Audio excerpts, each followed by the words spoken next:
साथीहरु आजको यस भिडियोमा हामी नेपालका टप 10 ब्लगरहरुलाई हेर्ने छौं। सो को हुनुहुन्छ त टप 10 को लिस्टमा। यति मात्र हैन, को हुनुहुन्छ त नेपालका नम्बर 1 ब्लगर। साथीहरु यस भिडियोमा हामी उहाँहरुको युट्युबबाट हुने कमाई समेत हेर्ने छौं र उहाँहरुको कमाईमा भने 100 मा 90% देखि लिएर 95% सम्म म सही जानकारी दिनेछु। सो ढुक्क भएर भिडियो अन्तिमसम्म हेर्नुहोस्। नम्बर 10 रुङमाङ ब्लग। हाल हामीले उहाँलाई नम्बर 10 मा देखे तापनि केही वर्ष पहिला भने रुङमाङ ब्लग नेपालका 4औं-5औं स्थानमा बस्नु हुने ब्लगर हुनुहुन्थ्यो। 2015 मा क्रिएट गर्नुभएको रुङमाङ ब्लग च्यानलमा भने आज भन्दा 7 वर्ष पहिला भन्नाले 2017 बाट भने युट्युबमा भिडियोहरु अपलोड गर्दै आउनु भएको हो।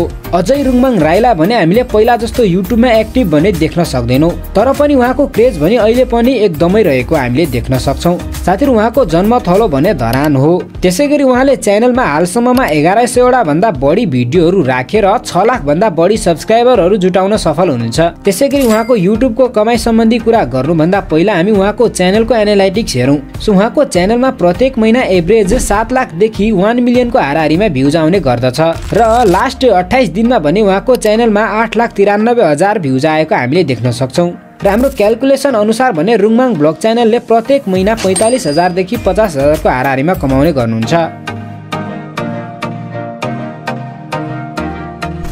नम्बर 9 सुनिता राई श्रेष्ठ। आजको हाम्रो यस लिस्टको 9 नम्बरमा पढ्न सफल ब्लगर हुनुहुन्छ सुनिता राई श्रेष्ठ।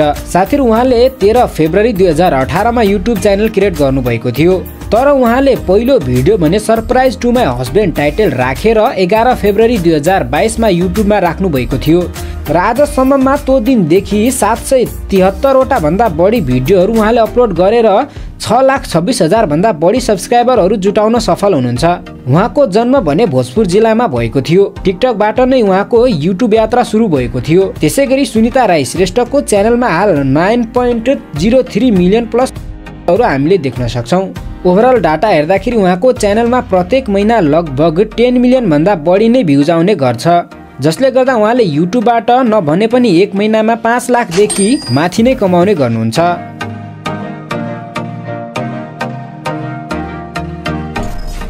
नम्बर 8 डोना थापा। साथीहरु अहिलेको समयमा ब्लगरहरुको लिस्टमा नाम हेर्दाखेरि चर्चित ब्लगरहरुको लिस्टमा डोना थापाको नाम पनि आउने गर्दछ। उहाँ फुटबलर मात्र नभई ब्लगर समेत हुनुहुन्छ।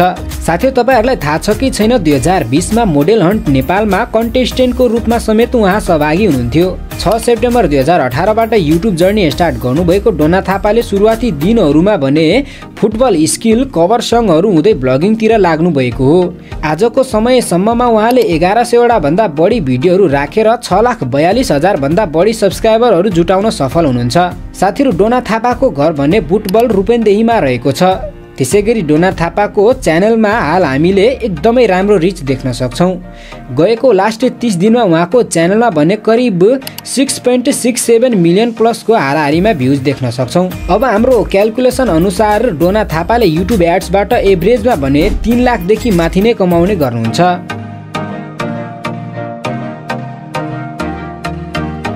नम्बर 7 रतन कार्की। एकदमै सानो उमेरमा र छोटो समयमा नेपालका टप 10 ब्लगरहरुको लिस्टमा आफूलाई राख्न सफल ब्लगर हुनुहुन्छ रतन कार्की। साथीहरु रतन कार्की टिकटकबाट नै चर्चा कमाउँदै युट्युबतिर आउनु भएको थियो। टिकटक रोस्ट भिडियो हुँदै र युट्युब सम्मको यात्रा भने उहाँको एकदमै रोचक रहेको थियो।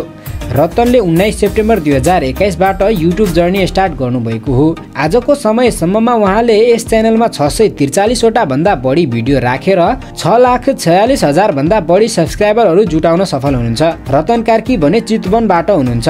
साथीहरु रतन कार्कीलाई भने हाल हामीले यस ब्लगिङ च्यानलमा पहिला जस्तो एक्टिभ भने देख्न सक्दैनौं, जसले गर्दा उहाँको च्यानल पनि एकदमै डाउन गएको र लास्ट 28 डेजमा भने मात्र 9,24,000 को हाराहारीमा भ्युज आएको देख्न सक्छौं। उहाँ पछिल्लो समय एक्टिभ हुने बेलाको डाटा हेर्दा प्रत्येक महिना उहाँको च्यानलमा भने 4 मिलियन को हाराहारीमा भ्युज आउने गर्दथ्यो, जुन बेला उहाँको प्रत्येक महिनाको कमाई भने 2 लाख देखि माथि नै हुने गर्दथ्यो। र हालको डाटा हेर्दाखेरि रतन कार्कीले यस महिनामा 35,000 देखि 50,000 को हाराहारीमा कमाएको हुनुपर्छ। नम्बर 6 सुरक्षा केसी अफिसियल। नेपालका फिमेल ब्लगरहरुको लिस्ट हेर्दाखेरि नम्बर 1 फिमेल ब्लगरको रूपमा हामीले सुरक्षालाई देख्न सक्छौं र यस लिस्टको 6औं स्थानमा पढ्न सफल ब्लगर सुरक्षा केसी भने नेपालका चर्चित ब्लगर एमआरबी ब्लग एके विविजङ थापाको प्रेमिका हुनुहुन्छ। उहाँको जन्म भने दाङ जिल्लामा भएको हो। 6 अगस्त 2016 मा उहाँले यस च्यानल क्रिएट गरे तापनि उहाँले पहिलो भिडियो भने भिटेन लाउरेको फेसन डान्स कभर बाई पोखरेली गर्ल्स एन्ड बोय टाइटल राखेर 29 अक्टोबर 2017 मा युट्युबमा राख्नु भएको थियो।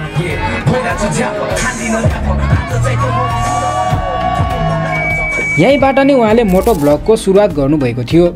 आजको समयसम्ममा उहाँले 264 वटा भन्दा बढी भिडियोहरू राखेर 6,68,000 भन्दा बढी सब्स्क्राइबरहरू जुटाउन सफल हुनुहुन्छ।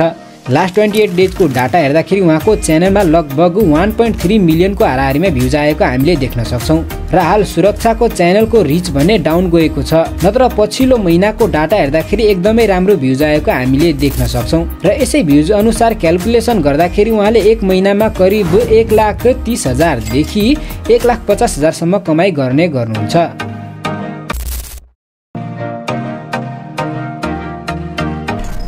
नम्बर 5 प्रिदेव जोशी। साथीहरु, प्रिदेव जोशी पनि केही समयमा निकै चर्चा कमाउने ब्लगर नै हुनुहुन्छ। अहिलेको समयमा उहाँको भिडियो खासै नरुचाए पनि केही समय यस्तो थियो कि उहाँ निकै नै चर्चामा रहनुहुन्थ्यो। साथीहरु, सब्स्क्राइबरको हिसाबले हेर्ने हो भने प्रिदेव जोशी अहिले पनि नेपालका टप 10 ब्लगरहरू मध्ये 5औं स्थानमा पर्न सफल ब्लगर हुनुहुन्छ। प्रिदेव जोशीले हालसम्ममा 807 वटा भन्दा बढी भिडियोहरू राखेर 6,81,000 भन्दा बढी सब्स्क्राइबरहरू जुटाउन सफल हुनुहुन्छ। त्यसैगरी उहाँको जन्मथलो ओखलढुङ्गा भए तापनि हालको घर भने उदयपुर गाईघाटमा रहेको छ। प्रिदेव जोशीको च्यानलको एनालाइटिक्स हेर्नु पर्दाखेरि यस समयमा उहाँको च्यानल डाउन नै गएको देख्न सक्छौँ। सो करिब 3,56,000 को हाराहारीमा मात्र भ्युज आएको छ र उहाँको च्यानलमा भ्युज भने यसै बीचतिर हुने गर्दछ र हाम्रो क्याल्कुलेसन अनुसार भने प्रिदेव जोशीले यस समयमा प्रत्येक महिना 35,000 देखि 40,000 सम्म युट्युब एड्सबाट कमाउने गर्नुहुन्छ।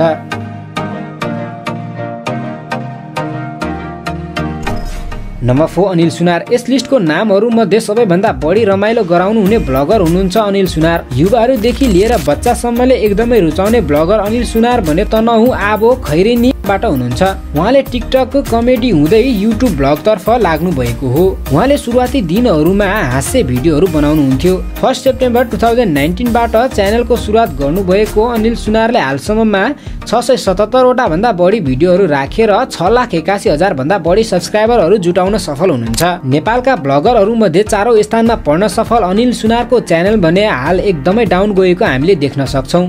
यस महिनामा मात्र 2.3 मिलियनको हाराहारीमा भ्युज आएको छ, जसले गर्दा अनिल सुनारले यस महिनामा 1,30,000 को हाराहारीमा कमाउनु भएको हुनुपर्छ।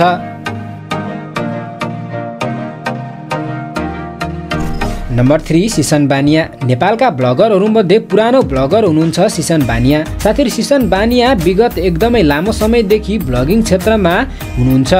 उहाँको क्रेज भने अहिले पनि उति नै रहेको छ। नेपालको एकदमै पुरानो ब्लगर सिसन बानिया 29 सेप्टेम्बर 2008 मा युट्युबमा आउनु भएको थियो। सिसन बानियाले 29 सेप्टेम्बर 2008 मा युट्युब च्यानल क्रिएट गरे तापनि उहाँले पहिलो भिडियो आज भन्दा 15 वर्ष पहिला भने disco jacket end of load shedding in Nepal check out how title राखेर 6 जुलाई 2009 मा भने उहाँले युट्युब भिडियो राख्नु भएको थियो र यहीँबाट नै उहाँले भिडियोहरू राख्दै आउनु भएको हो। आजसम्ममा सिसन बानियाले 583 वटा भन्दा बढी भिडियो राखेर 7,69,000 भन्दा बढी सब्स्क्राइबरहरू जुटाउन सफल हुनुहुन्छ।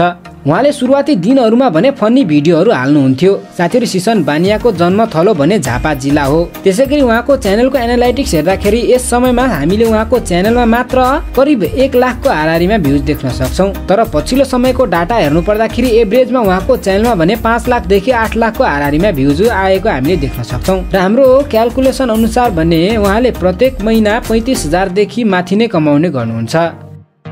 साथीहरु, युट्युबमा भने एकनासको कमाइ भने हुँदैन। जस्तो भ्युज आयो त्यति नै एड्स चल्ने सम्भावना हुन्छ र त्यति नै कमाइ हुने गर्छ, जसमा सीपीएम र कुन कुन देशबाट भिडियो हेरिरहेको छ भन्ने कुरामा पनि एकदमै ठुलो भूमिका हुन्छ। सो आई थिंक तपाईहरुले बुझ्नुभयो होला। नम्बर 2 राजकुमार थापा मगर। साथीहरु, आजको हाम्रो यस लिस्टको नम्बर 2 मा पर्न सफल ब्लगर हुनुहुन्छ राजकुमार थापा मगर। साथीहरु, नेपालको एकदमै महँगो बाइक चढ्ने ब्लगर हुनुहुन्छ राजकुमार थापा मगर। उहाँ अहिलेको समयको नेपालको चर्चित ब्लगर मात्र नभई सक्सेसफुल बिजनेसम्यान समेत हुनुहुन्छ। उहाँको जन्म भने काठमाडौँ कपनमा भएको थियो। 21 सेप्टेम्बर 2017 मा च्यानल क्रिएट गर्नुभएको ब्लगर राजकुमार थापा मगर आज भन्दा 6 वर्ष पहिला ट्रेनिङ सिजन टाइटल राखेर पहिलो भिडियो भने राख्नु भएको थियो र त्यहीबाट नै उहाँले युट्युब जर्नी सुरु गर्नुभएको हो। राजकुमार थापा मगरले हालसम्ममा 982 वटा भन्दा बढी भिडियो राखेर 1.15 मिलियन प्लस सब्स्क्राइबरहरू जुटाउन सफल हुनुहुन्छ। त्यसैगरी राजकुमार थापा मगरको च्यानल एनालाइटिक्स हेर्नु पर्दाखेरि उहाँको च्यानलमा लास्ट 30 डेजमा भने करिब 3.97 मिलियन प्लसको हाराहारीमा भ्युज आएको देख्न सक्छौँ र उहाँको च्यानलको पुरानो डाटा हेर्नु पर्दाखेरि करिब भने 5 मिलियनकै हाराहारीमा भ्युज आउने गरेको डाटा भेट्न सक्छौँ र यसै डाटाहरूको आधारमा हामीले क्यालकुलेसन गर्नु पर्दाखेरि राजकुमार थापा मगरले युट्युबबाट 2,50,000 को हाराहारीमा प्रत्येक महिना कमाउने गर्नुहुन्छ।